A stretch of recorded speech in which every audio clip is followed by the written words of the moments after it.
Hello, everyone. Welcome to Living the Breakthrough, T1D Stories, where we have conversations with people who break through the challenges of living with T1D to achieve whatever they want in life, both big and small. My name is Adrian Gonzalez, and I'm a member of the Greater New England chapter of Breakthrough T1D. And my guest today is Monica Gonzalez, who is co-founder of A1 Real Estate Solutions, a Boston-based design and real estate development firm. She is also an instructor of architectural design at the Boston Architectural College. And I was introduced to Monica by a mutual friend, and she told me that Monica is always looking for opportunities to create awareness about type 1 diabetes, which is what we're all about here at Living the Breakthrough. So it was easy for me to bring her on board, and now here we are. So, Monica, welcome to the program. Hi, thank you for having me. It is a pleasure for me to join you today for the program. Well, Monica, I appreciate the time, and I know we had a nice chat when we first met, and certainly, we had a great conversation via Zoom the first time, and now that we're here in the program, we really want to explore, some of the things that we talked about before. But let's get started with the way that we always start, these conversations on this program, and that is with the beginning of your T1D story. When did you get diagnosed with T1D? What were some of the symptoms that you were experiencing that kind of led you to the diagnosis? And what do you remember about that day? Yes, actually, I was, diagnosed when I was 24 years old. I was kind of lucky not to have it as a kid. Anyway, so I was already out of college. I went to architectural school in Caracas, Venezuela. And after I finished, I found my first job. I was working in a construction design and build construction firm that we were building supermarkets and shopping malls. So I was about to turn 25 years old. So I was kind of having a different, routine because I would have to go to my new job and then working from the office and going to the construction site. So I was kind of a little bit tired and then I was losing some weight, but I thought this is my new life because I'm going back and forth between my new office and the construction side. And I thought this is normal. So I am doing things that I haven't done in my life. So I thought it was normal. But then I start, getting very thin and losing a lot of weight. And I do remember having a hard time going to the bathroom. And then because I had like a weird feeling and I was going to the bathroom, very often and drinking a lot of water. And then one day I remember I didn't have to go to my office early. So I was about, they told me you can come a little bit late. So that morning I had time to talk to my mom and I said, Mom, I'm not feeling well. I have this. And I happen to have a very close aunt and uncle that were doctors. So my mom called my aunt and my uncle and she talked about it. And they said, you may want to do her like a urine test. So we went for the test. And then when I was at work, she called me and said, we have to do, blood work ASAP because something is going on with you. Mm. So then she went to my office, picked me up because by the time we got the results, I was already in my office. So she called me and she said, I have to pick you up as soon as possible. And then we went to the hospital. And that's when they did the blood work and they discovered that I had type 1 diabetes. That's how everything started. I was working really happy. I had some, symptoms, but I wasn't like feeling really, really bad. I'm glad I was able to talk to my mom that morning because they said that if I would wait a little bit longer, that would be, very bad for me. But that was the whole beginning of my Wow. type 1 diabetes journey. Now, was this in Caracas or was this here in the States or? No, that was in Caracas. I was working in a company in Caracas and we were building everything in Caracas. So I was traveling the whole city and I thought that was normal. Well, a big thank you to your mom for encouraging you to go and get tested. And obviously, there seemed to be some familiarity, or at least in the back of the mind, because of the your family that had some understanding of maybe this could be, this could be that. But it sounded like you had some of the same, the classic symptoms of type 1 diabetes, right? Losing weight, unexplained loss of weight, very thirsty, going to the bathroom a lot. Certainly that was, the symptoms that my daughter, was experiencing too. And did you remember what the blood sugar level was when you finally got tested? I do remember that my numbers were at 12. I mean, my hemoglobina glicosilada, that's the name in Venezuela, it was at 12. And they were, I mean, the urine test had blood infection, had it all. And that's, that was the first alarm. And then they did all the blood work. And my levels, I remember, I think it was between 400 and 600, but the other ones was at 12, so very, very high. Yeah. So that was the beginning of my journey. Yes. So And did you?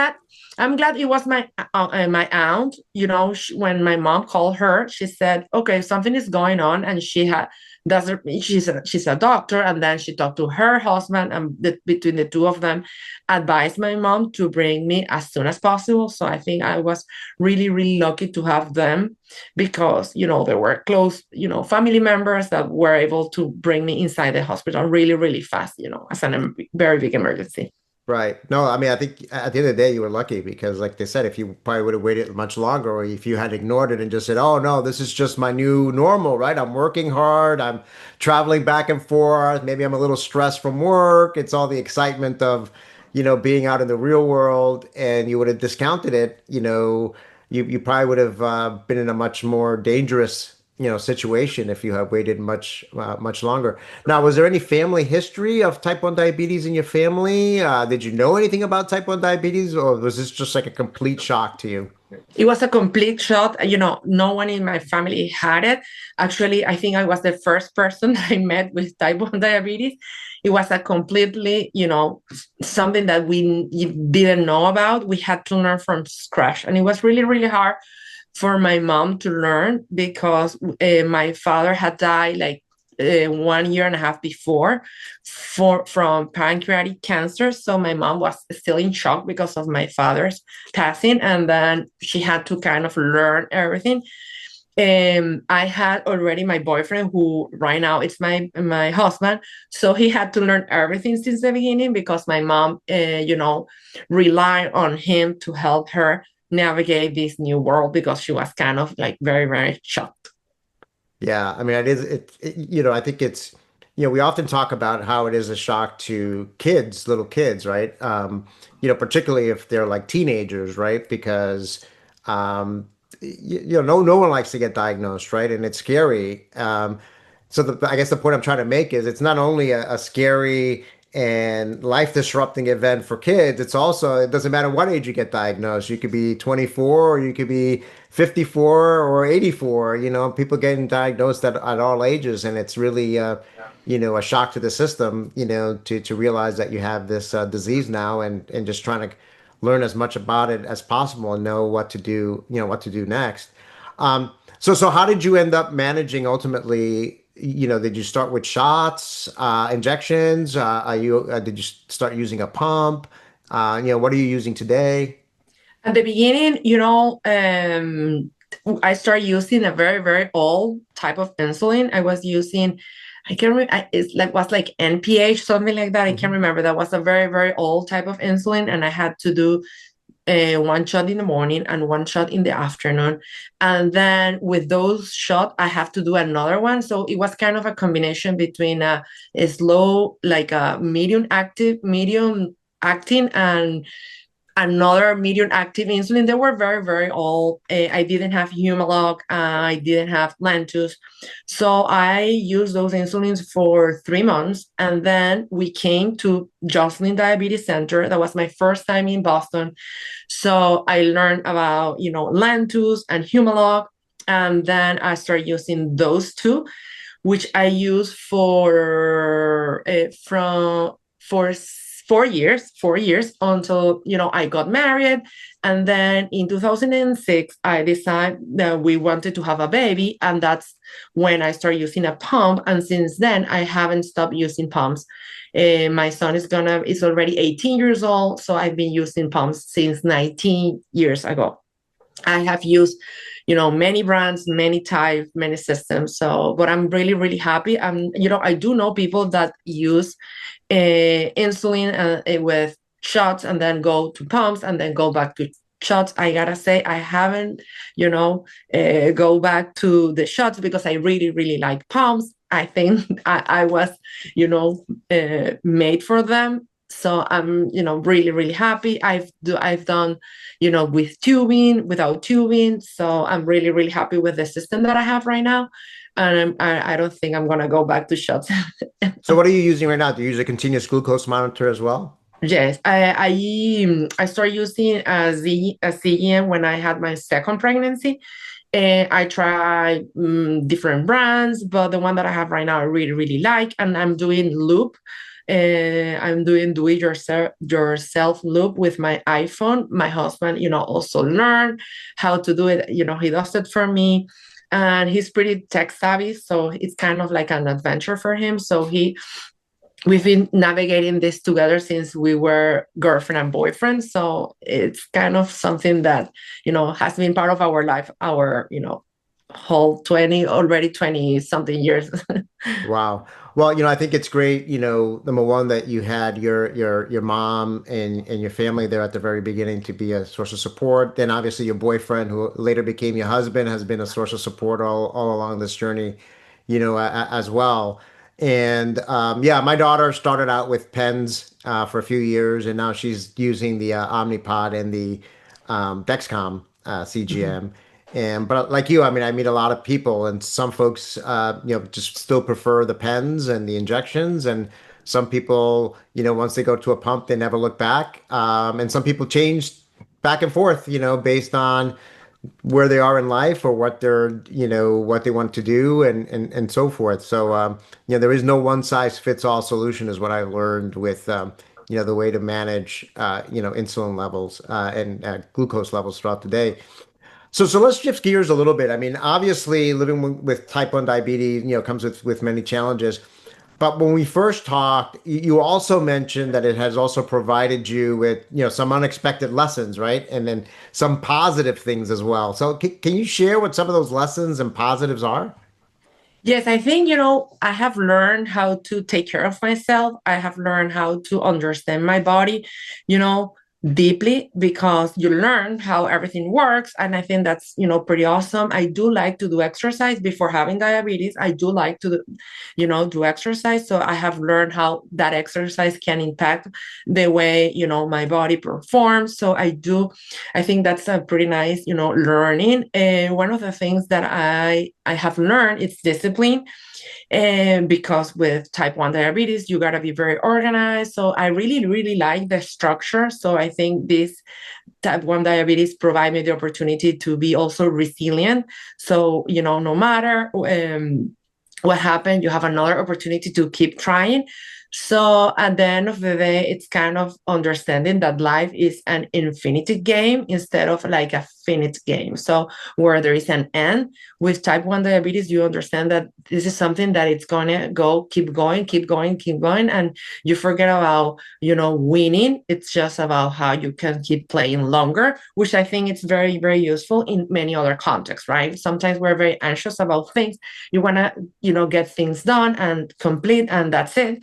With type 1 diabetes, I have learned that there are things that you can keep doing and you get better and you improve as you go. It's not a matter of the final goal. It's, how you enjoy the journey. So I think has been a great learning for me. And that brings a lot of resilience, discipline, and learning. I love that. I love the resilience piece, because that's absolutely true. I mean, you have to learn to be resilient because, it's hard enough, living life with all the twists and turns and ups and downs without type 1 diabetes, right? Because not every day is going to be a good day. Mhm. But when you're not having a good day and you've got type 1 diabetes on top of that, that may be making that bad day even worse.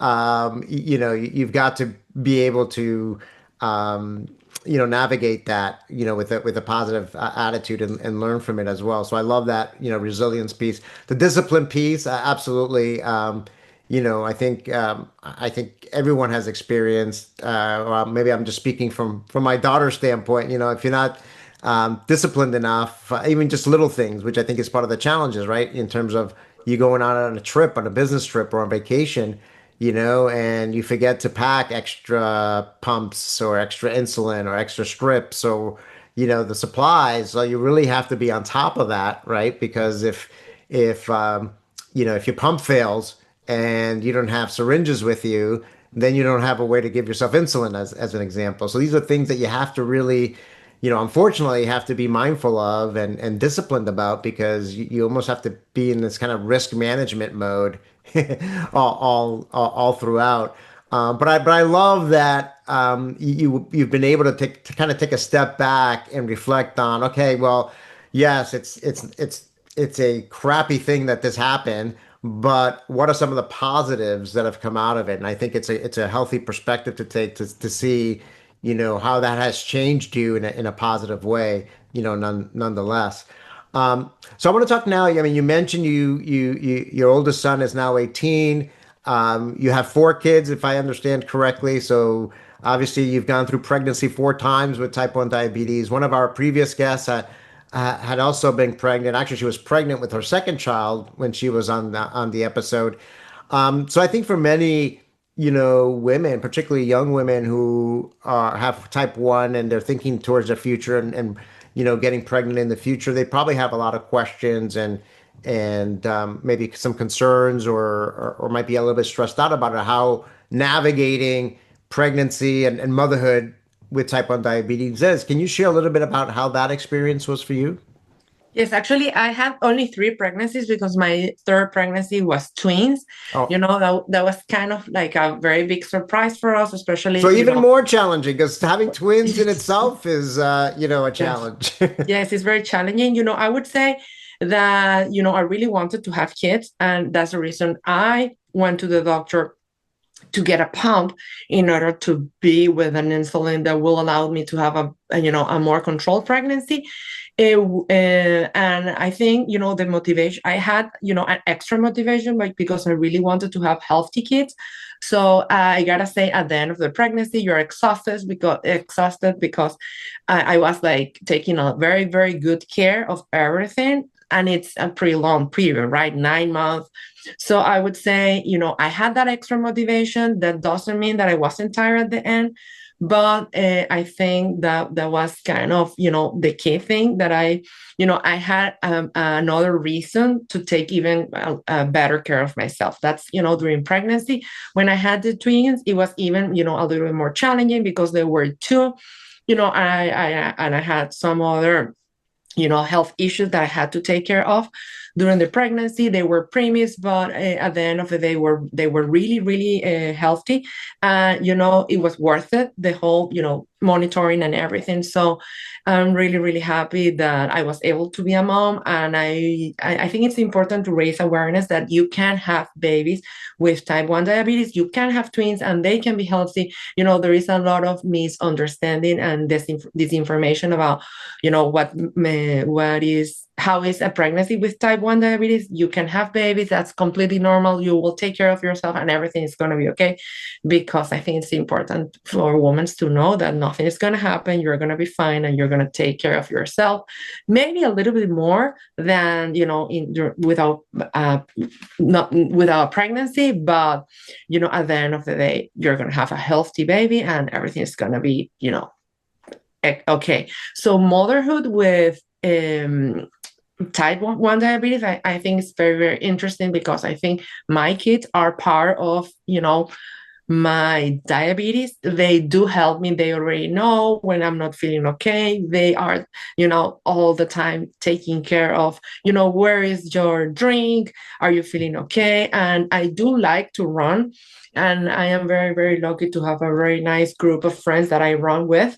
And they know that I love running, and they are also very, very happy when I go for a run, and they want to see me, doing the races that I do, and they do support me on all those adventures that I do with my running. So I think they're part of my life and with diabetes, because they know how difficult it is to run. They know how difficult it is to take care of myself, but they are part of all the things that I do, and they celebrate, all those things that I am able to accomplish as a person with type 1 diabetes. And I think that resilience is also something that they have learned.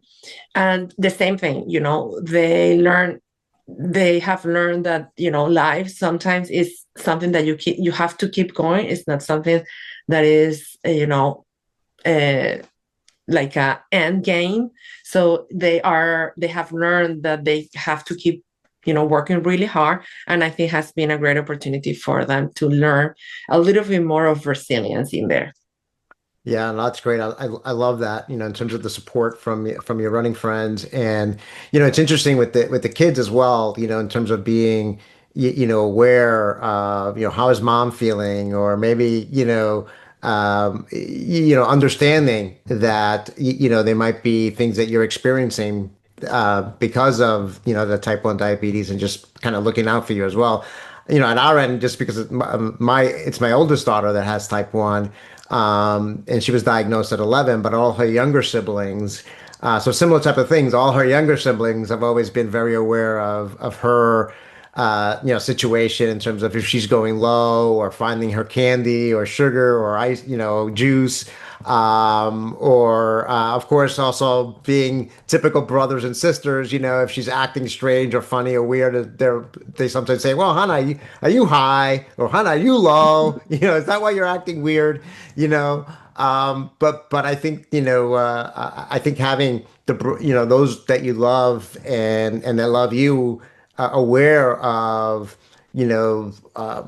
aware of type 1 diabetes, and at least be on the lookout for potential dangerous situations, I think is important.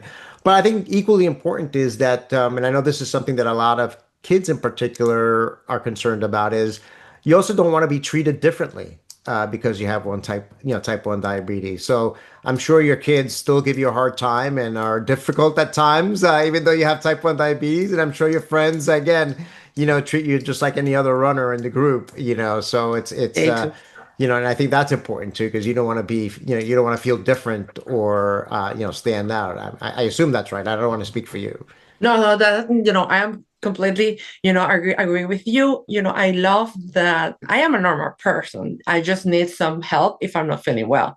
But beside that, I consider myself a normal person that can do everything I want to do. I just need to plan a little bit more in advance, and that's it. And I do love all the support that I have from my, family and friends, because they know that I am just another friend. I'm mom.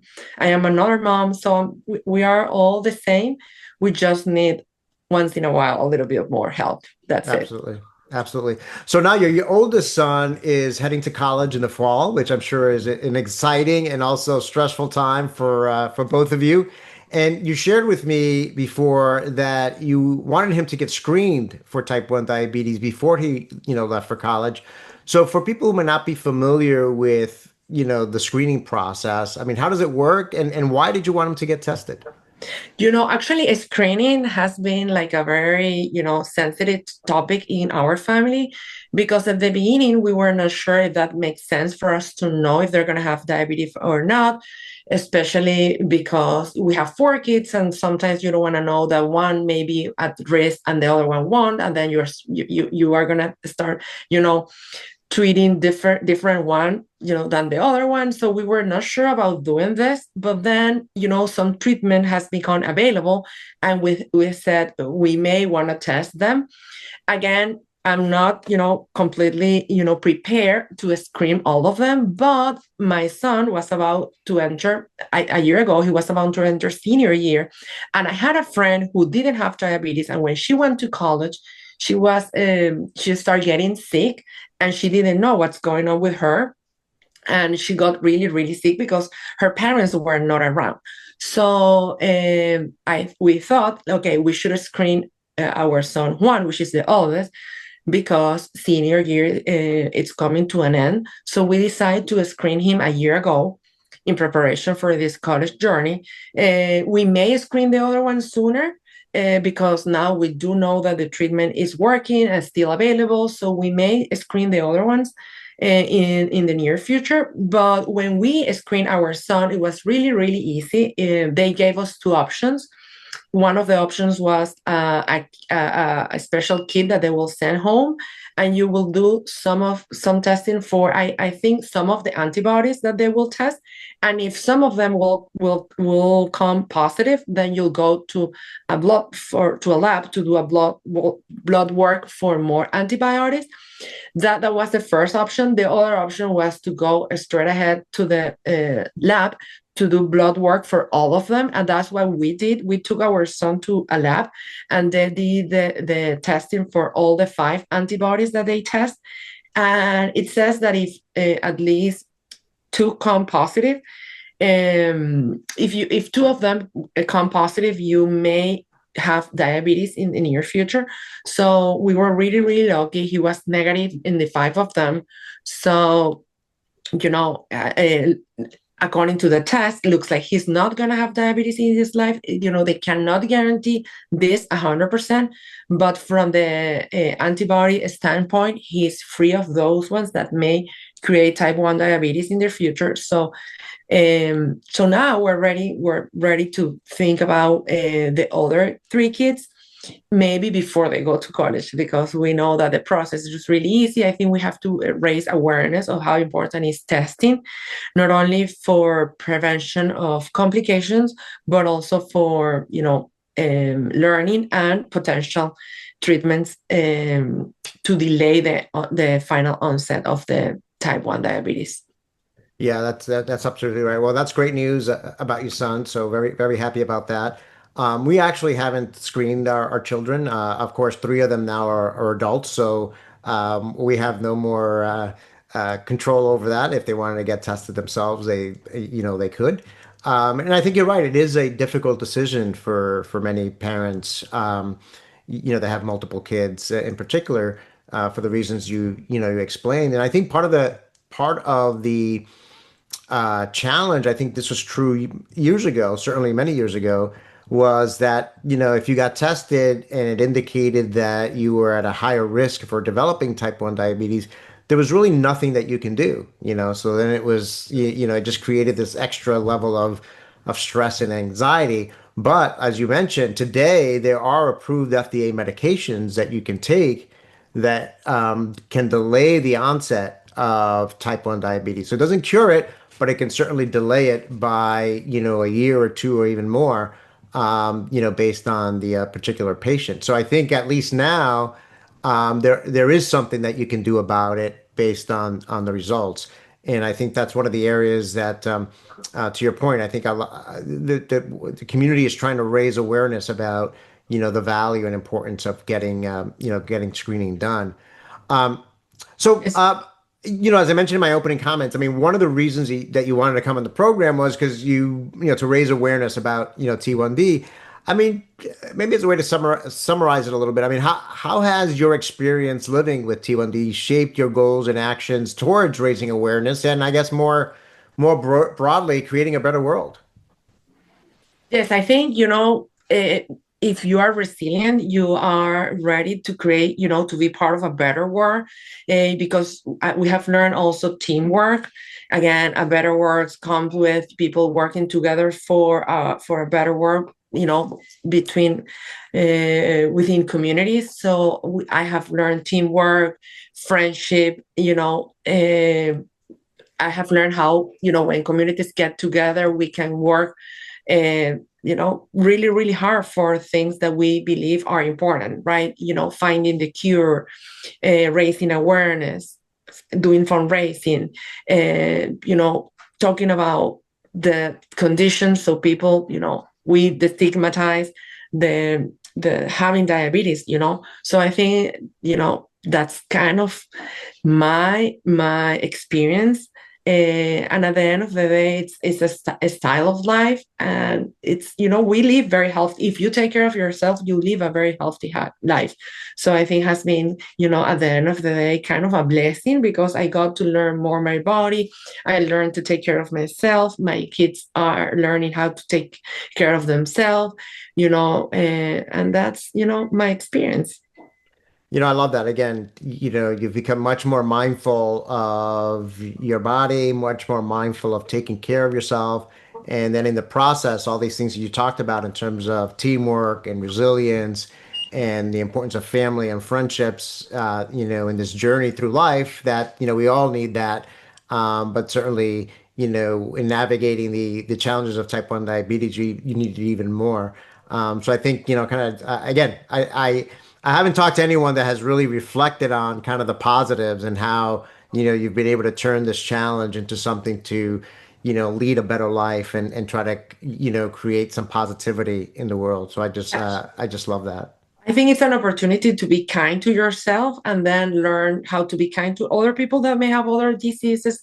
They're not feeling well, because sometimes we don't feel well during the whole day. You can feel good, bad, and then you learn that, maybe someone that it's not feeling well, and maybe is acting a little bit weird. So you start thinking, maybe he's not feeling well the same way I wasn't feeling well, a few hours ago. Kind of like being more kind. And that's one of the things that, for sure, type 1 diabetes has also teach me, right? Yeah, well, that's beautiful because at the end of the day, we all have we don't all have type 1 diabetes, but we all have something that we're dealing with every day, whether it's Mhm. health issues or other types of issues that might make us sad or have an off day, if you will, and being empathetic to the fact that someone's not having a good day for whatever reason, I think is important to acknowledge. So, Monica, I mean, we could probably, continue talking for hours here, but let's wrap it up with the question that I always ask at the end, which is looking ahead to the future, right? To a future that we all can't wait for, that is a world without type 1 diabetes. So, what would a world without T1D mean to you? I think when the cure is found, I think it's going to be the result of a huge amount of teamwork and a lot of people involved different ways, from a podcast like this to scientists working together in a lab, people doing fundraising. It's going to be the product of a lot of people getting together, working through that goal. Nowadays, we're seeing a lot of division. So I think, a world without diabetes is going to be a demonstration that if we come all together to work towards a goal, we can achieve great things. And I think that's going to be, a very nice and a very impressive accomplishment for a lot of people from around the world getting together for that day. So I think it's going to be a big celebration. So a world without diabetes for me means the result of a lot of, teamwork, community, and resilience, instead of division and conflict. So I think it's a great opportunity to learn, and we're gonna all celebrate that day. Absolutely, absolutely, and I think number one, I think that's a great great perspective of it because you're right. It is the old saying, it takes a village, right? And it does take a village, to reach this ultimate goal. Like you said, everything from folks that are out there for the scientists that are all researching this, people that are doing advocacy work, people that are doing fundraising work, or just everyday learning and teaching about life with type 1 diabetes. It is a collective effort to get to that day, and it will be a day that we will and many people will celebrate for sure. Well, Monica, again, thank you for taking the time to be with us today and for sharing your story. I wish you much health and success, moving forward, and thank you for all you do to create awareness about T1D. And I also wish your son all the best as he begins his college experience. Thank you very much for having me again, and thank you for doing all this and be part of, the type 1 community that it's working towards, a better world without type 1 diabetes. Well, it's my absolute pleasure. Thank you, and I want to thank those of you that are watching. If you enjoyed this episode, share it with your family and friends. And if you're living the breakthrough with T1D and want to share your story, feel free to contact me, and maybe you can be the next guest on Living the Breakthrough. Again, thank you for watching, and look forward to seeing you in a future episode. Have a great day.